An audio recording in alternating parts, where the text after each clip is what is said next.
সাম্প্রতিক সময়ে কোটা সংস্কারকে কেন্দ্র করে সহিংসতা মোকাবেলার ক্ষেত্রে আগাম তথ্য সংগ্রহে ব্যর্থতা ও কার্যকর ব্যবস্থা নিতে না পারার অভিযোগে ঢাকা মহানগর পুলিশ ডিএমপির ৮ থানার ভারপ্রাপ্ত কর্মকর্তাকে বদলির ৬ দিনের মাথায় আবারও বাংলাদেশ পুলিশে বড় ধরনের রদবদল হলো। তবে পুলিশ সদর দপ্তর ও ডিএমপি জানায় নিয়মিত বদলির অংশ হিসেবে তাদেরকে বদলি করা হয়েছে। পুলিশের ২ অতিরিক্ত আইজিপি, ৫ অতিরিক্ত ডিআইজি ও পুলিশ সুপার পদমর্যাদার ৪৮ কর্মকর্তাকে বদলি ও পদায়ন করা হয়। রোববার স্বরাষ্ট্র মন্ত্রণালয়ের জননিরাপত্তা বিভাগের পৃথক ৪টি বিজ্ঞপ্তির মাধ্যমে এসব বদলি ও পদায়ন ঘোষণা করা হয়। এই কর্মকর্তারা গত বছর পদোন্নতি পান। পদোন্নতি পেয়েও একই দায়িত্ব পালনের ১ বছর পর তারা অবশেষে নিয়মিত পোস্টিং পেলেন বলে পুলিশ সদর দপ্তরের কর্মকর্তারা জানান। স্বরাষ্ট্র মন্ত্রণালয়ের জননিরাপত্তা বিভাগের বিজ্ঞপ্তিতে বলা হয়, অতিরিক্ত ২ আইজিপির মধ্যে পুলিশ টেলিকমের অতিরিক্ত আইজিপি একেএম শহীদুর রহমান ও অতিরিক্ত আইজিপি কৃষ্ণপদ রায়কে সদর দপ্তরের অতিরিক্ত আইজিপি করা হয়েছে।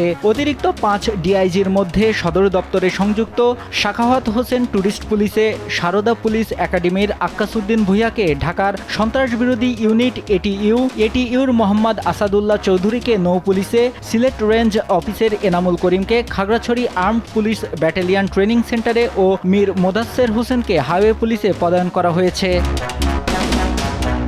এছাড়া অপর দুটি পৃথক সার্কুলারে দেশের বিভিন্ন জেলার বিভিন্ন ইউনিটে কর্মরত এসপি পদমর্যাদার কর্মকর্তাদের পদায়ন ও বদলি করা হয়েছে, যাদের বেশিরভাগেরই আগে এই পদে পদোন্নতি হয়েছিল।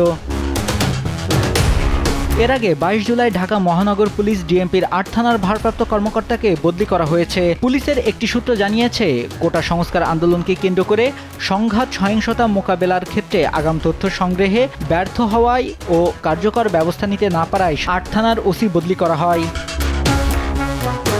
বদলি হওয়া ভারপ্রাপ্ত কর্মকর্তাদের মধ্যে ধানমন্ডি থানার ওসি পারভেজ ইসলাম, মোহাম্মদপুর থানার ওসি মাহফুজুল হক ভূঁইয়া, খিলক্ষেত থানার ওসি হুমায়ুন কবির, কাফরুল থানার ওসি ফারুকুল আলম, দারুসালাম থানার ওসি সিদ্দিকুর রহমান, তুরাক থানার ওসি শেখ সাদিক, দক্ষিণখান থানার ওসি আমিনুল বাশার ও কামরঙ্গিচার থানার ওসি শাকের মোহাম্মদ জুবায়ের রয়েছেন।